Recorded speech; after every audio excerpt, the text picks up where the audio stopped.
할렐루야! 오늘 학생부 예배에 나오신 여러분들을 진심으로 환영하고 축복합니다.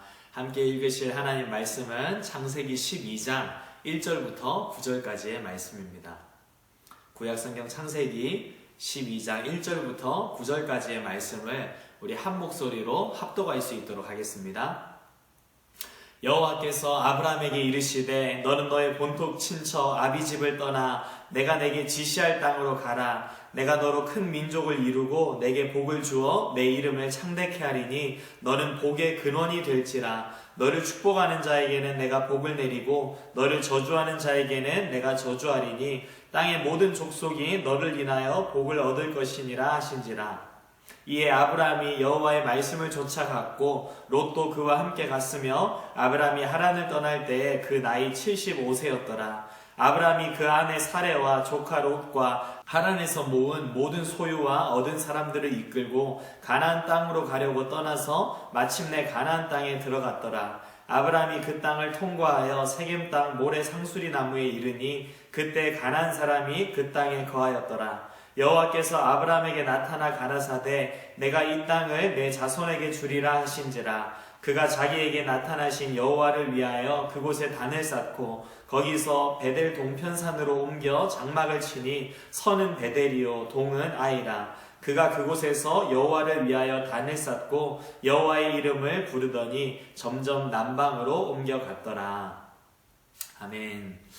오늘 함께 읽은 이 말씀을 가지고 부르심에 합당한 반응, 이런 제목으로 여러분들과 같이 은혜를 나눠보고자 합니다.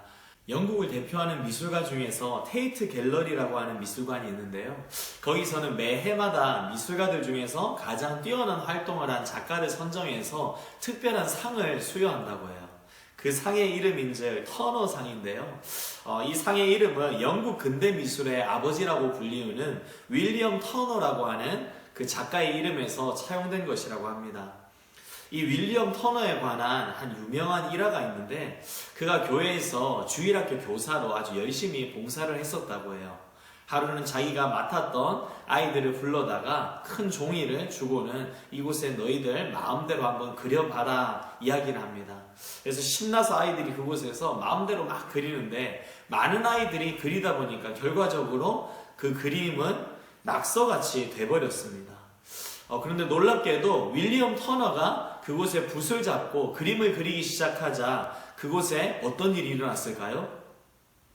낙서로만 보여졌던 그 그림이 결과적으로 아주 멋진 작품이 되었다고 해요. 이 터너의 일화를 통해서 우리가 연상할 수 있는 것이 있는데 그것은 바로 그림을 그리기 전에, 그가 붓을 잡고 그림을 그리기 전에 그곳에 있었던 낙서의 모습, 그것이 오늘 이 땅을 살아가고 있는 많은 사람들을 통해서 벌어지고 있는 일이라는 거죠.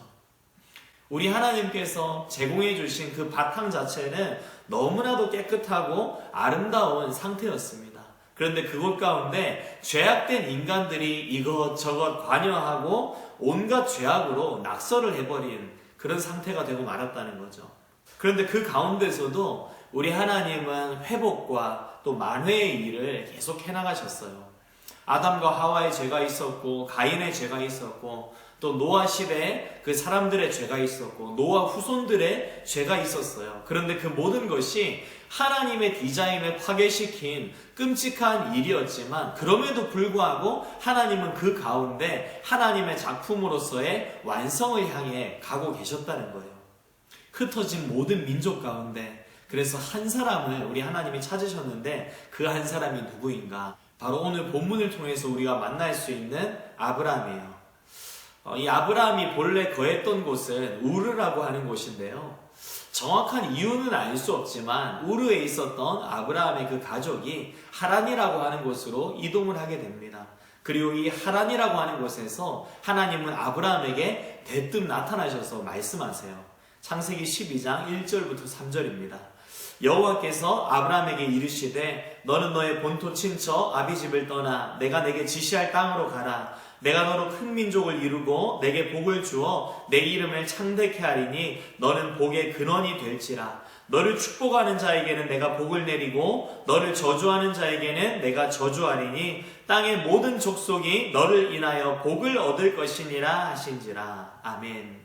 이 하란이라고 하는 곳에서 하나님이 아브라함에게 나타나 복을 약속하세요. 내가 너로 큰 민족을 이루게 하겠다. 그리고 너는 복의 근원이 될 것이다. 그런데 그 앞에 어떤 명령을 하셨는가? 바로 내가 내게 지시할 땅으로 가라. 하나님은 그 땅이 어디인지 말씀해 주지 않으셨어요. 그저 말씀하시고 떠나라고 하셨다는 거죠. 그러니 이 하나님의 명령 앞에서 아브라함의 입장이 얼마나 난처했을까 생각해 보게 돼요. 도무지 이해가 되지 않는 하나님의 명령이잖아요. 그런데 그 상황에 아브라함이 보인 반응이 어떠한 것이었나? 창세기 12장 4절에 보니까 이에 아브라함이 여호와의 말씀을 쫓아갔고, 아브라함은 참으로 이상하게만 보이는 이 하나님의 명령 앞에서 순종합니다. 하나님께서 말씀하신 것이 확실하다는 그 사실 앞에서 하나님의 말씀이라는 것을 인정하고 그것을 무시하지 않고 거기에 반응을 했다는 거죠. 자기 생각으로 볼 때 완벽하게 이해가 되지 않는 하나님의 명령이지만 그 하나님의 명령을 따라서 그는 그곳을 떠나 이동하기 시작했고, 식구들을 데리고 이동하는 중에 결국 그의 발걸음이 닿게 된 땅은 가나안 땅이었어요. 그리고 그 가나안 땅에 들어가게 된 아브라함에게 우리 하나님은 다시 말씀해 주세요. 창세기 12장 7절입니다. 여호와께서 아브라함에게 나타나 가라사대 내가 이 땅을 내 자손에게 주리라. 하나님은 그가 서 있는 그 땅을 그의 자손들에게 주겠다고 말씀하세요. 이해할 수 없는 상황 가운데서 하나님의 명령에 온전히 순종했던 그 아브라함에게 주신 축복이 바로 이렇게까지 확장되고 있는 것인데, 오늘 이 장면을 통해서 우리가 기억해야만 할 것, 우리 하나님은 말씀하시는 분이시라는 거예요. 하나님은 특별히 자신이 선택한 그 한 사람 아브라함에게 나타나 지금 말씀하셨죠. 그리고 하나님이 한 번만 말씀하셨는가요? 아닙니다. 하나님의 첫 번째 말씀하심 가운데 아브라함이 믿음으로 순종하고 따르게 되자 다시 나타나셔서 또 말씀하셨다는 거예요. 이와 같이 하나님은 자신의 말씀 가운데 순종으로 반응하는 자에게 그것으로 그치는 것이 아니라 또다시 나타나셔서 말씀하시는 분이십니다. 아브라함에게 나타나 말씀하셨던 이 하나님께서 오늘 우리에게도 말씀하실까요? 분명히 말씀하십니다. 오늘 이 시대를 살아가고 있는 목사님과 여러분들을 향해서도 동일하게 말씀하고 계세요.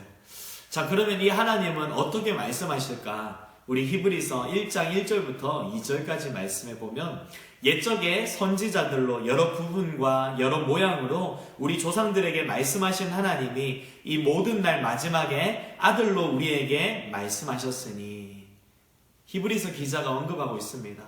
옛적이라고 하는 것, 즉 구약 시대에는 선지자들을 통해서 여러 부분과 여러 모양으로 말씀하신 하나님이셨어요.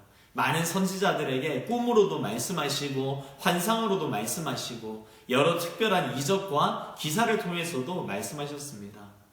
요셉의 경우에는 꿈을 통해서 하나님의 말씀, 하나님의 음성을 들은 케이스인 거죠. 그리고 모세의 경우에는 직접 하나님의 음성을 듣기도 했고, 또 돌판에 새겨주신 하나님의 계명을 토대로 하나님의 말씀을 듣기도 했어요.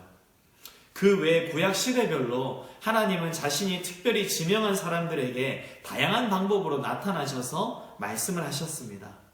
그리고 마지막 날, 이날은 예수님이 이 땅에 오신 이후의 시대인 신약 시대를 말하는 것인데요. 하나님은 예수님을 통해서 신약 시대의 모든 자들에게 말씀하셨어요. 자, 그러면 지금 우리가 살아가고 있는 이 시대 가운데는 하나님이 어떻게 말씀하실까요? 그 모든 말씀을 기록한 하나님의 성경을 통해서 말씀하고 계세요. 선지자들을 통해서 시대마다 주신 그 모든 말씀이 구약 성경으로 오늘날 잘 정리가 되었고, 또한 가장 완벽하고 충분한 말씀이신 예수님의 모든 가르침과 행적은 신약 성경이라고 하는 것들로 잘 정리가 되었습니다. 그래서 성경 66권이 오늘 우리 손에 들려지게 되었는데요. 자, 그러면 하나님께서 오늘 우리에게 성경 외에 또 다른 말씀을 주실까요? 아닙니다. 우리 하나님의 모든 말씀은 신구약 성경 66권으로 완벽히 완성이 되었어요. 그렇다면 하나님이 이 성경 말씀을 통해 우리에게 어떻게 말씀하시는가? 바로 이 기록된 성경 말씀을 통해 우리에게 말씀하실 때 하나님이 사용하는 것, 그것이 바로 성령의 조명하심이라는 거예요. 이 조명이라고 하는 것은 밝게 비추다는 의미이죠. 즉 기록된 이 모든 하나님의 말씀을 우리가 대하게 될 때 하나님의 성령께서 우리 영혼 가운데 말씀의 빛을 환하게 비추어 주셔서 깨닫게 하신다는 거예요. 그리고 깨닫게 된 하나님의 모든 뜻을 우리 각자 상황에 필요한 하나님의 뜻으로 적용할 수 있도록 도우시며 우리 삶을 인도하신다는 겁니다. 사랑하는 학생부 여러분, 이처럼 오늘 우리의 삶에 함께 하시며 여전히 말씀하고 계시는 그 하나님 앞에서 오늘 우리가 어떻게 살아가고 있는가가 대단히 중요합니다. 우리가 믿는 그 하나님은 옛적 그 옛날 시대에만 말씀하신 하나님이 아니라 오늘 우리에게도 동일하게 말씀하고 계시는 하나님이라는 것, 이 사실을 꼭 기억할 수 있기를 바랍니다. 우리는 반드시 이 하나님이 지금 내게 말씀하신다는 것을 알고서 그 하나님의 말씀하심에 귀를 기울여야만 되겠어요. 그렇게 하나님의 말씀에 귀를 기울였다면 그것을 듣고 그러면 이제 다 끝난 것일까요? 아닙니다. 하나님의 말씀을 듣기만 한 것이 다 끝난 상황이 아니죠. 사람과 사람 사이의 소통이라고 할 때 말하기와 듣기라고 하는 것이 있지만 말하고 듣는 것으로만 끝나지 않습니다. 누군가가 말해서 정보를 전달했다면 그것을 들은 사람이 그 정보를 토대로 실행을 하고 움직이는 반응이 있어야 되죠. 그것이 바른 소통인 거죠. 정상적인 반응은 반드시 듣고 대답하되 들은 그대로 실행하는 거예요. 이게 올바른 소통인 겁니다. 아브라함은 하나님과의 이 소통, 이 커뮤니케이션을 바르게 시작했던 거예요. 그리고 그 바른 소통의 시작으로 인해서 하나님으로부터의 놀라운 복을 받는 인생이 되었습니다. 듣는 것을 넘어서 들은 그대로 말씀에 순종하며 나아갔던 아브라함. 그의 순종의 첫걸음이 그의 인생을 믿음의 조상이 되게 했고 하나님이 예비하신 복을 따라 열국의 아버지가 되게 했다는 거예요. 사랑하는 학생부 여러분, 우리 하나님은 오늘도 여전히 당신의 백성들인 목사님과 여러분들을 향해서도 말씀하고 계시고 그 하나님의 말씀을 듣고 순종하기를 원하시는 하나님이세요. 하나님의 말씀을 듣고 순종만 한다면 하나님께서 예비해 두신 그 은혜와 축복이 우리의 삶에 반드시 주어질 것이기 때문이에요. 그래서 하나님은 하나님의 말씀을 듣고도 순종하지 않는 자녀들을 보실 때 대단히 안타까워 하실 수밖에 없을 겁니다.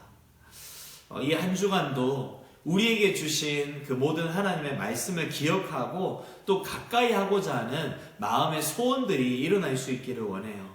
하나님의 말씀 가운데 우리에게 깨닫게 하시는 하나님이시라는 것, 그리고 그 말씀을 대하는 가운데 성령의 조명하심을 통해 내 삶에 그 말씀이 어떻게 적용될 수 있는지를 깨닫게 하시는 하나님이세요.